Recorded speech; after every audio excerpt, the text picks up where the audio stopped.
Hello friends, welcome back to my channel passion for literature. और आज इस video में हम बात करेंगे 5 मोस्ट इम्पोर्टेंट फेमिनिस्ट टेक्स्ट के बारे में। आज हम बात करेंगे और यूजीसी नेट के हिसाब से और किसी भी जो पीजीटी और पीएचडी के एग्जाम से बहुत ही इम्पोर्टेंट है ये वीडियो। तो शुरू करते हैं।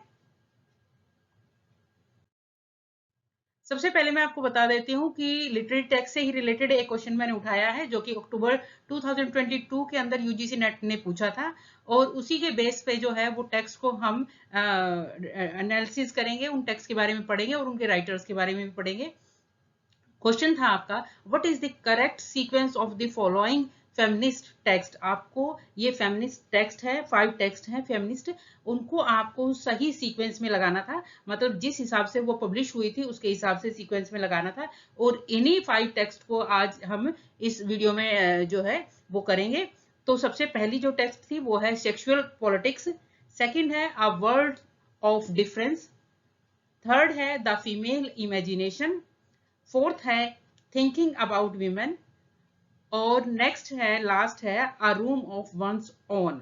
आपको इनके सीक्वेंस के हिसाब से लगाना था, और हो सकता है अब की बार जो क्वेश्चन पूछा जाए वो आपसे इसके जो है सीक्वेंस जो ना पूछ के इनके राइटर्स पूछ लिए जाए, या जो है आपसे जो है सिंगल सिंगल वर्क के राइटर आपसे पूछ लिया जाए। तो बहुत ही इंपॉर्टेंट है, 5 की 5 टेक्स्ट इंपॉर्टेंट है। तो आइए शुरू करते हैं, और इसका सही सीक्वेंस में बता देती हूँ। जो इसका राइट आंसर था वो था आंसर नंबर 3, यानी सबसे पहले ई आएगा a room of one's own, उसके बाद आएगा डी थिंकिंग अबाउट वीमेन, उसके बाद आएगा ए सेक्सुअल पॉलिटिक्स, उसके बाद आएगा सी द फीमेल इमेजिनेशन, और उसके बाद लास्ट में आएगा be a world of difference. और कौन कौन से ईयर में ये पब्लिश हुई थी और इनके राइटर कौन है वो अब डिटेल में हम करते हैं। सबसे पहले आएगा जो वर्क आएगा इस सीक्वेंस के अंदर, वो आएगा सबसे पहले a room of one's own. ये एक बहुत ही एक्सटेंडेड ऐसे है वर्जीनिया वुल्फ का, और ये पब्लिश हुआ था सितंबर 1929 के अंदर।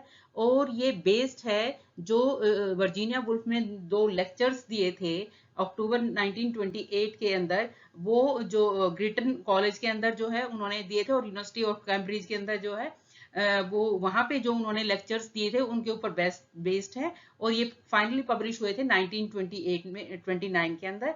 और इन एसओ के जो एसेज है इनके अंदर वर्जीनिया वुल्फ ने जो है सोशल इनजस्टिस के बारे में बात की है, और ये बताया है कि विमेन को जो है हर जगह एक्सप्रेस किया जाता है, उसकी फीलिंग्स को एक्सप्रेस करने से, यानी वो विमेन जो है वो अपने व्यूज को फ्रीली एक्सप्रेस नहीं कर सकती। और इसी के लिए उन्होंने एक मेटाफर का भी यूज किया है इसके अंदर, फिश का जो है वो मेटाफर एज ए यूज किया है।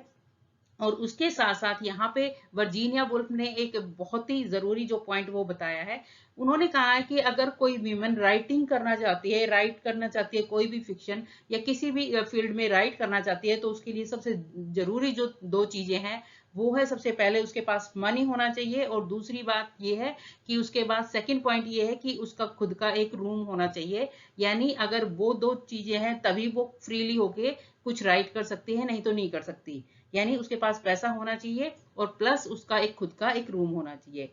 वर्जीनिया वुल्फ राइट करती हैं कि एक विमेन को जो है एक ऐसी एक टाइप से उसकी फीलिंग्स ऐसी होती है कि जब भी वो गहराई से किसी पॉइंट पे सोचने लगती है, जब भी उसके दिमाग में कोई आइडिया आता है और उसमें वो जैसे जैसे गहरा सोचने लगती है, उतरने लगती है, तभी जो सोशल गार्ड एंड फोर्सेस का मतलब है कि तभी जो सोसाइटी के नॉर्म्स है, सोसाइटी के अंदर जो मेल्स हैं, वो उसको फोर्स करते हैं कि वो जो है जो वो राइटिंग करना चाह रही है वो ना कर पाए, और कहीं ना कहीं जो उसके आइडियाज हैं वो उसके अंदर ही रह जाते हैं।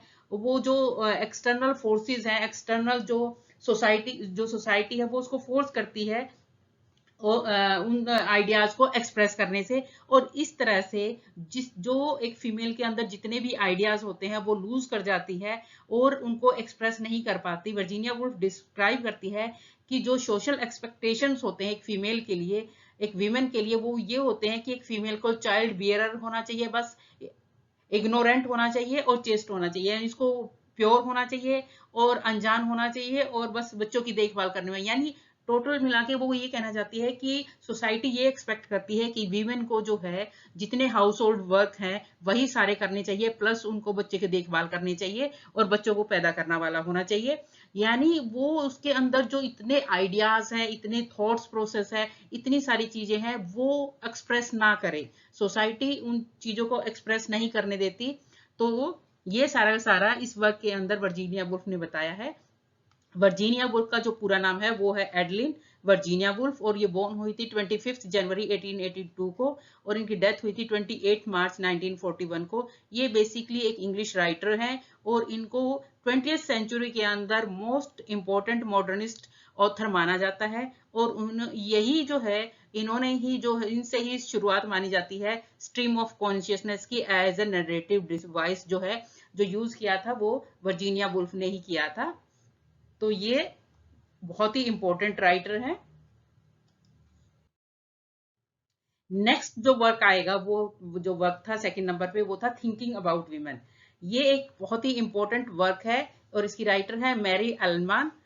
ये पब्लिश हुआ था 1968 के अंदर, और ये जो है बहुत ही ज्यादा इंपॉर्टेंट वर्क है फेमिनिस्ट, जो है फेमिनिस्ट के पॉइंट ऑफ व्यू से। और ये इसके अंदर जो है वो क्रिटिक किया गया है, इसके अंदर क्रिटिसाइज किया गया है कि जिस तरह से लिटरेचर के अंदर और सोसाइटी के अंदर वीमेन को रिप्रेजेंट किया जाता है।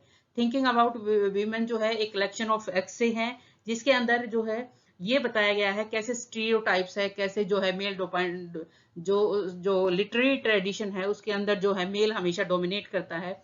और बुक्स को जो है बहुत सारे थीम इसके अंदर सेक्शंस हैं, और प्रत्येक जो ईच सेक्शन जो सेक्शन है वो एड्रेस करता है, एक जेंडर रिप्रेजेंटेशन करता है अलग अलग एस्पेक्ट का।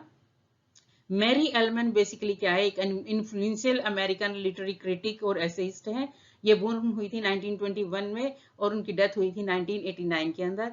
और कुछ जो है इनके जो एकेडमिक बैकग्राउंड के बारे में बात करते हैं। मैरी एलमन जो है उन्होंने स्टडी की थी ब्रायन मावर कॉलेज से, और उसके बाद में जो है वो जानी जाती थी अपने बहुत ही ज्यादा विट के लिए, हाजिर जवाबी के लिए, इंसिसिव क्रिटिक्स, और बहुत ही ज्यादा जिस हिसाब से वो क्रिटिसाइज करती थी उसके लिए उनको जाना जाता था। और फेमिनिस्ट क्रिटिसिज्म के अंदर इनका बहुत ही ज्यादा मेन कंट्रीब्यूशन है। एलमन को जो है वो मेन इंपॉर्टेंट माना जाता है क्रिटिसिज्म, फेमिनिस्ट क्रिटिसिज्म के अंदर।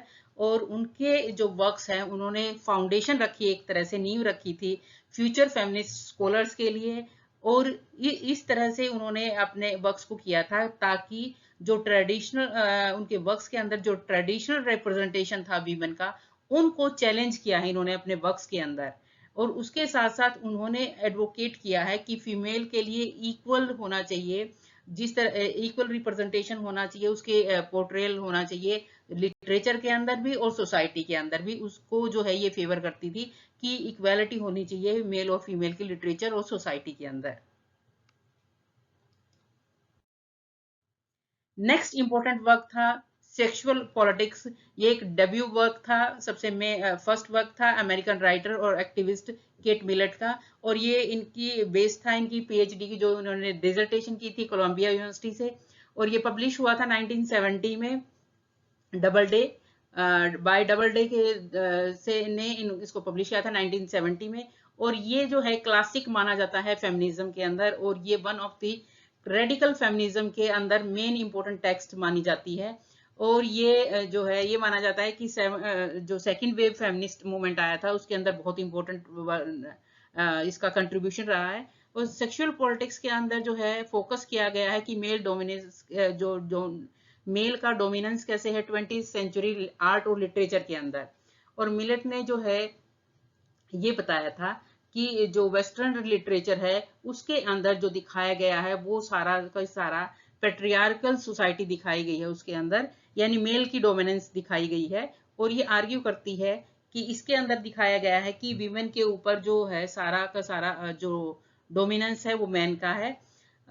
लेकिन ये कहता है कि ये जो डोमिनेंस है, ये जो है, ये जो मेल ये दिखाया जाता है कि मेल जो है सुपीरियर है, फीमेल जो इंफीरियर है। ये कहता है ये जो क्वालिटीज दिखाई गई है ये बायोलॉजिकल क्वालिटीज नहीं है, यानी ये सारी की सारी ये नहीं है कि रियल में बायोलॉजिकल क्वालिटीज है, बल्कि ये सोशल कंस्ट्रक्ट है। सोसाइटी ने एक कंस्ट्रक्ट कर रखा है, सोसाइटी ने मान लिया है कि male is the superior and female is the inferior.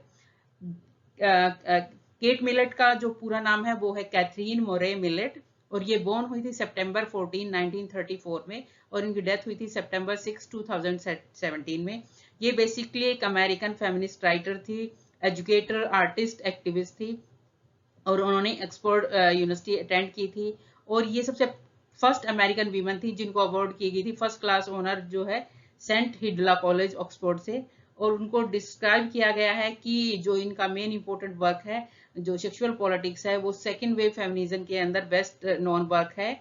और इन्होंने जो इनके मेन जो इम्पोर्टेंट इश्यूज रहे हैं जिन पे इन्होंने राइट किया है, तो जो टॉपिक्स रहे हैं the feminist human rights, peace, civil rights और एंटी साइकाइट्रिक मूवमेंट्स के अंदर इनकी मिलेट की जो है इम्पोर्टेंस बहुत ज्यादा रही है।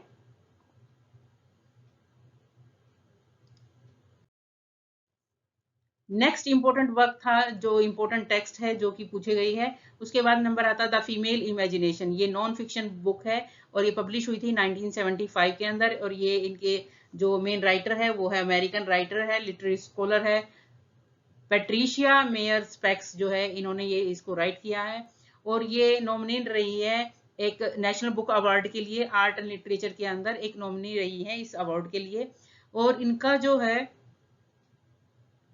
इनका जो फीमेल इमेजिनेशन जो इनका वर्क है इसके अंदर दिखाया गया है कि कैसे एक वीमेन की क्रिएटिव वॉइस जो है वो डिफर है मैन से। इन्होंने ये दिखाने की कोशिश की है कि मैन जो फीमेल की क्रिएटिव वॉइस है वो किस तरह से मैन से डिफरेंट है।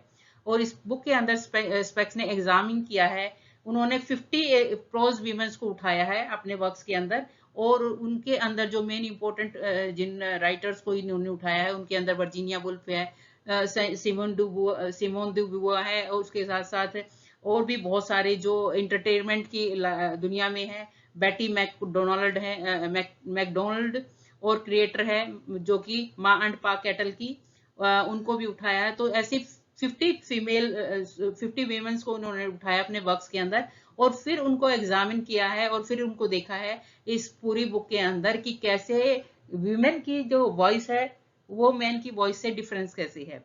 और इसकी थीम जो है पूरी बुक जो है जिसके ऊपर ये बेस्ड है, इसकी थीम बेसिकली है पावर, यानी कैसे जो है वीमेन बैलेंस करती है पावर के अंदर और पेसिविटी के अंदर, यानी पैसिव कैसे रहती है और वो पावर को कैसे लेती है, यानी उसके अंदर बैलेंस कैसे करती है एक फीमेल, वो इन्होंने बताया है।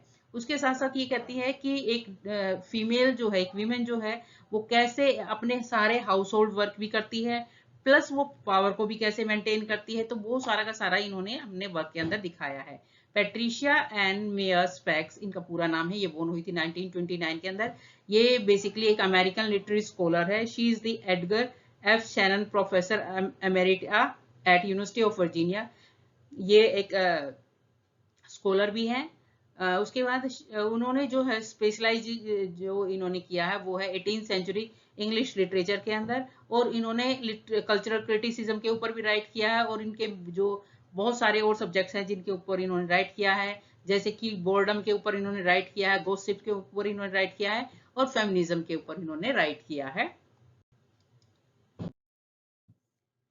नेक्स्ट इम्पोर्टेंट जो वर्क है वो वर्क है अ वर्ल्ड ऑफ डिफरेंस, और वर्क ऑफ डिफरेंस की जो राइटर है वो है बारबरा जॉनसन, और ये बोर्न हुई थी 1947 के अंदर, उनकी डेथ हुई थी 2009 के अंदर। ये बेसिकली एक इन्फ्लुएंशियल फिगर है लिटरेरी क्रिटिसिज्म के अंदर, और स्पेशली ये जानी जाती है अपने वर्क के जो डिकंस्ट्रक्शन का वर्क है और फेमिनिस्ट थियरी है उसके लिए उनको जाना जाता है। जॉनसन ने अपनी पीएचडी की थी येल यूनिवर्सिटी से, और इन्होंने जो अपना पीएचडी की थी वो इन्होंने स्टडी की थी डीकंस्ट्रक्शनिस्ट है जो क्रिटिक हैं पॉल डीमन, उनके अंडर में इन्होंने की थी। और एक वर्ल्ड ऑफ डिफरेंस जो है ये बारबरा जोन्स का एक बहुत ही इंपॉर्टेंट वर्क है, और इसके वो लिटरेरी थ्योरी और कंस्ट्रक्शन के अंदर बहुत ही इंपॉर्टेंट है। और ये बुक पब्लिश हुई थी 1987 के अंदर, इसके अंदर कलेक्शंस ऑफ एसेज हैं, और इसके अंदर दिखाया गया है कि जो बहुत सारे ये एस्पेक्ट्स कवर करता है, जैसे intersection of literature, philosophy, psycho analysis and feminist theory. और वर्ल्ड ऑफ डिफरेंस जो है एक वर्क है जिसके अंदर इन्होंने दिखाया है कि डीकंस्ट्रक्टिव एनालिसिस किया है इन्होंने एक बहुत सारी वैरायटी ऑफ टेक्स्ट का, और इनके अंदर दिखाया है कि कैसे लैंग्वेज की डिफरेंस है, कल्चर की डिफरेंस है, और आइडेंटिटी वो दिखाया गया है। Shape our understanding of literature and the world, कि हमारी अंडरस्टैंडिंग जो लिटरेचर की और वर्ल्ड की होती है वो किन किन चीजों पे बेस होती है और कैसे वो डिफरेंस क्रिएट करती है। और ये ऐसे जो है वो बहुत सारे टॉपिक्स कवर करता है। जॉनसन ने अपने वर्क्स के अंदर जिन ऑथर्स को उठाया है उनके अंदर है मेलविल, पो और जोरानिल हडसन, और उनकी टेक्स्ट को जो है इन्होंने जो है एक्सप्लोर किया है, और इनके अंदर इन्होंने इशू दिखाए हैं डिफरेंस और अदरनेस के, यानी कैसे वो बाकी जो है एक दूसरे से डिफरेंस है और इनके अंदर अदरनेस की फीलिंग है। ये सारा का सारा इन्होंने अपने वर्क के अंदर दिखाया है।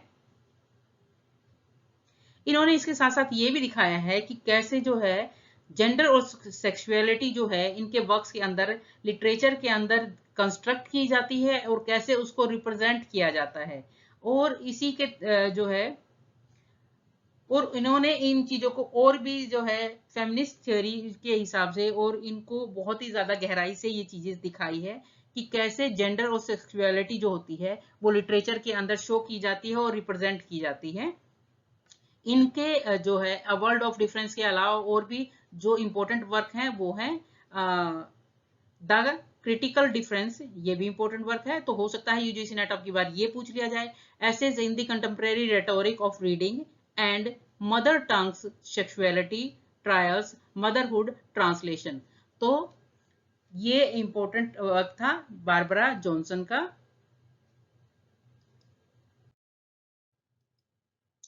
तो आई होप स्टूडेंट ये वीडियो आपके लिए काफी हेल्पफुल रहेगा यूजीसी नेट की प्रिपरेशन के लिए।